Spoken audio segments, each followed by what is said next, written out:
പിറവത്ത് UDF സ്ഥാനാർത്ഥി അനൂപ് ജേക്കബിന് തകർപ്പൻ ജയം. 12,070 വോട്ടുകളുടെ ഭൂരിപക്ഷത്തിന് LDF സ്ഥാനാർത്ഥി MJ ജേക്കബിനെ തോൽപ്പിച്ചു. നിർണായക രാഷ്ട്രീയ പോരാട്ടത്തിൽ പിറവത്തെ ഉജ്ജ്വല വിജയത്തോടെ UDF കൂടുതൽ കരുത്തരായി.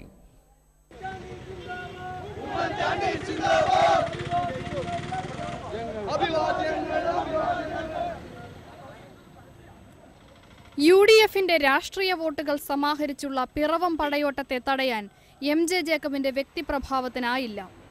വോട്ടെണ്ണലിന്റെ തുടക്കം മുതൽ മണ്ഡലം അതിന്റെ മനസ്സറിയിച്ചു. ശക്തി കേന്ദ്രങ്ങളിൽ പോലും ഇടതുമുന്നണി കിതച്ചു. ഇടതു കോട്ടയായി വിലയിരുത്തപ്പെട്ട തിരുവാങ്കുളത്ത് 365 വോട്ടിന്റെ ഭൂരിപക്ഷം മാത്രം. ചോറ്റാനിക്കരയിൽ 171ന്റെ മുൻതൂക്കത്തിലേക്ക് ചുരുങ്ങി.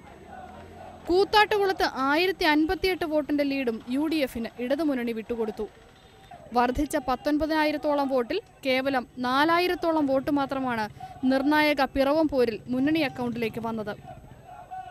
അതേസമയം UDF അതിന്റെ ശക്തി കേന്ദ്രങ്ങളിലും പകുതി സാധ്യത പറഞ്ഞിരുന്ന പഞ്ചായത്തുകളിലും വ്യക്തമായ ആധിപത്യം സ്ഥാപിച്ചാണ് വിജയപീഠത്തിലേക്ക് ഓടിക്കയറിയത്. വോട്ട് ചോർച്ചയെന്ന പഴയ രോഗം പഴങ്കഥയാക്കിയുള്ള മുന്നേറ്റം. കേരള ഭരണം മുന്നോട്ട് കൊണ്ടുപോകാനുള്ള ജനവിധി തങ്ങൾക്കുണ്ടെന്ന് ആവർത്തിച്ചുറപ്പിക്കുന്ന വിജയമാണ് UDF നേടിയത്. 82,756 വോട്ടുകളാണ് അനൂപ് ജേക്കബ് പെട്ടിയിലാക്കിയത്. എതിർ സ്ഥാനാർത്ഥി MJ ജേക്കബിന് 70,686 വോട്ട് മാത്രം. വോട്ട് വിഹിതത്തിലും UDF കഴിഞ്ഞ തവണത്തേക്കാൾ മുന്നേറി. UDFിനുള്ള ജനങ്ങളുടെ അംഗീകാരമാണത്.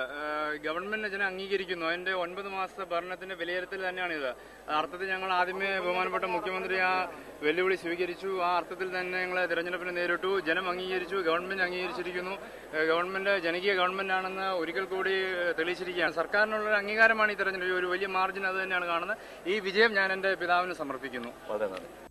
കഴിഞ്ഞ വർഷം ആകെ പോൾ ചെയ്തതിന്റെ 47.53% UDF നേടിയത്. ഇത്തവണ അത് 52.35% കൂടി.